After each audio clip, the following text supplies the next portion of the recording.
the silent money trap destroying dual-income couples and how to escape it.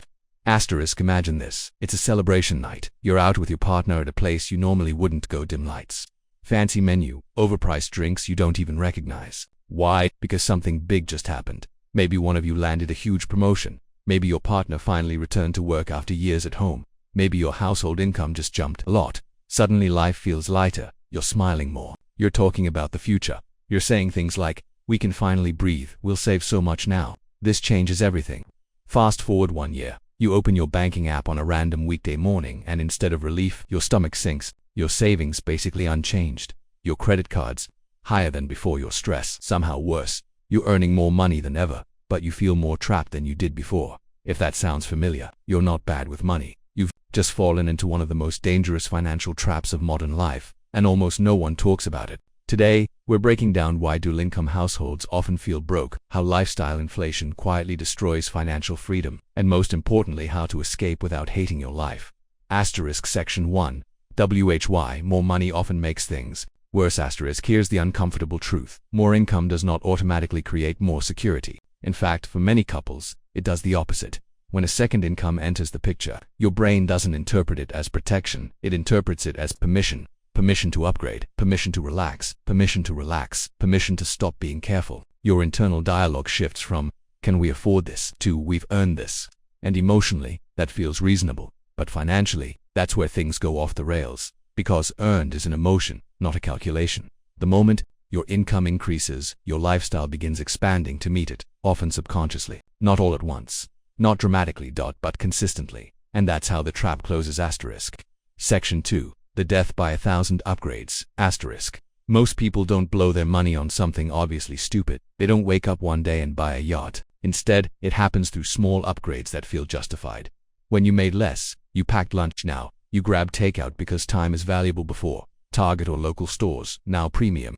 Grocery delivery for health. Before, you handled chores yourself. Now, you outsource everything because you're busy. Each change makes sense on its own. But stack them together: food, transport, subscriptions, convenience services, and suddenly you've created a permanent spending floor that's very hard to undo. And here's the psychological problem. Upgrading feels like progress. Downgrading feels like failure. Once something becomes your normal, giving it up feels painful, even if it's destroying your finances.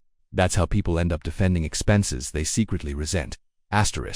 Section 3. The convenience economy is eating your paycheck. Dual-income households are usually time-poor and cash-rich. The market knows this, so it sells you your time back at a premium. Too tired to cook, delivery. Too tired to clean, services. Too tired to shop, apps. Too tired to manage life, subscriptions. Individually, these feel like wins, but together, they form a loop. You work more gives, so you buy convenience. Gives, so you need to keep working more. At some point, you should ask, if we removed all the costs required to support the second job, how much is it really earning?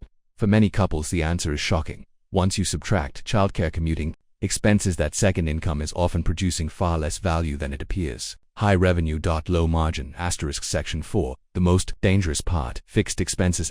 This is where things get serious.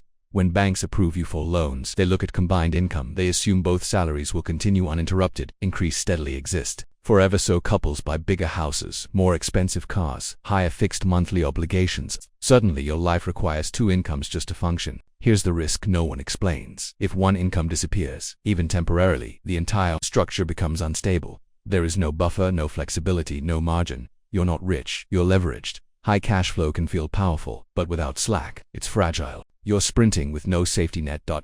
Section 5. Why everyone around you makes it worse. Social comparison quietly reinforces all of this. You move into a nicer neighborhood. Your peers have similar incomes. Everyone seems to be upgrading: vacations, renovations, private schools. Luxury, fitness. Perfect lawns. It starts to feel normal. But here's the truth. Most people you're comparing yourself to are also financially stressed. Just with better branding. Spending becomes normalized. Debt becomes invisible, and future consequences get ignored. We convince ourselves we're buying memories, but many of those purchases come at the cost of retirement, freedom, career, flexibility, peace of mind. That trade rarely shows up on Instagram. Section 6. The real problem. No definition of enough. Here's the core issue underneath everything. Most people don't know what enough looks like, so spending always expands. We confuse income with wealth, activity with progress, lifestyle with success. But wealth isn't what flows through your account. Wealth is what stays. If money enters your life and immediately exits, you're just a financial middleman. Section 7. How to escape without misery. So what do? You don't need to quit your job. You don't need to live like a monk. You don't need perfection. You need structure and intention. Strategy 1. The one income framework. Ideal goal. Design your fixed expenses so they can be covered by one salary. The other income becomes savings and investment. Set. Elimination security. This restores flexibility. This creates resilience. This gives you options. Strategy 2. The delay rule. Beginner friendly. When you get a raise or bonus, change nothing for 6 months. Save all of it automatically. This breaks the emotional link between earning and spending. After 6 months, decide intentionally what that money should do. Not emotionally. Not impulsively. Deliberately. OUTRO. Motivational. Close. A second income is not a permission slip. In today's world, it's a defensive tool. Use it to build stability. Use it to buy freedom. Use it to protect your future self. Don't let it quietly trap you inside a lifestyle you're afraid to lose. If this video hit a little too close to home, share it with your partner, because the hardest money conversations are often the most important ones. Thanks for watching, and I'll see you in the next video.